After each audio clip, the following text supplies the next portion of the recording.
ৰাজ্যত আৰু সমগ্ৰ দেশতে আজি নিচামুক্ত ভাৰতৰ 5 বছৰ যিহেতু কমপ্লিট হ'ল তাৰ বাবে আমি মৰিগাঁও জিলাতো as per direction of department of social justice and empowerment আমি এই কাৰ্যসূচী ল'লোঁ আজি লাইভ ষ্ট্ৰীমিঙো হৈ আছে পাঞ্জাৱৰ পৰা আৰু আমাৰ যিসকল ছাত্ৰ ছাত্ৰী তেওঁলোকে দেশৰ ভৱিষ্যত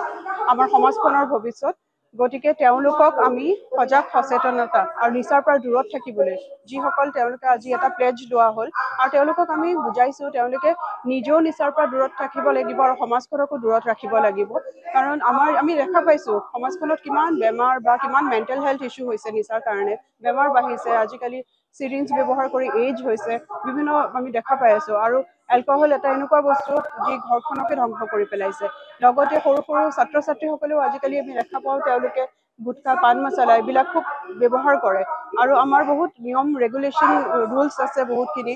টবেকো কণ্ট্ৰলৰ কথাও কওঁ গতিকে এইখিনি যাতে তেওঁলোকে সজাগ সচেতন হয় নিজেও ভালে থাকে আৰু সমাজখনকো যাতে ভালে ৰাখে তাকে লৈ আমি আজি এই সজাগতা সভা কৰা হয় প্ৰথমতে মই ধন্যবাদ জনাম যে আমাৰ সমাজ কল্যাণ বিভাগ তেখেতসকলৰ উদ্যোগত আজি আমাৰ শিক্ষা বিভাগ বা অন্যান্য বিভাগৰ সহযোগত ইয়াতে নিচামুক্ত ভাৰত অভিযানৰ লগত সংগতি ৰাখি ছাত্ৰ ছাত্ৰীসকলৰ উদ্দেশ্য কৰি সজাগতামূলক কাৰ্যসূচী লোৱা হৈছে আৰু বিশেষকৈ ছাত্ৰ ছাত্ৰীসকল আমাৰ তেওঁলোকৰ যোগেদি এনেকুৱা বাৰ্তাবোৰ আমি লৈ যাব লাগিব কাৰণ তেওঁলোকে চেঞ্জ এজেণ্ট সমাজৰ কাৰণে তেওঁলোকে পৰিৱৰ্তনৰ বাহক হিচাপে কাম কৰিব লাগিব আৰু বিশেষকৈ আমি দেখিছোঁ যে নিচাৰ ক্ষেত্ৰত একেবাৰে শৈশৱ বা কৈশোৰৰ পৰাই বহুতৰে তেনেকুৱা ধৰণৰ নিচাৰ প্ৰতি আসক্তি আৰম্ভ হয় গতিকে এই বদ অভ্যাসৰ পৰা আমি মুক্ত কৰি ৰাখিবলৈ হ'লে তেওঁলোকৰ মাজত তেনেধৰণৰ সজাগতাৰ প্ৰয়োজন আছে আৰু বিশেষকৈ আমাৰ মৰিগাঁও জিলাখনত আমি দেখিবলৈ পাইছোঁ যে এতিয়া কিছু কিছু ঠাইত আমাৰ ছাত্ৰ ছাত্ৰীসকলৰ তেওঁলোকে এনেকুৱা ধৰণৰ সজাগতা সৃষ্টি কৰিছে যাতে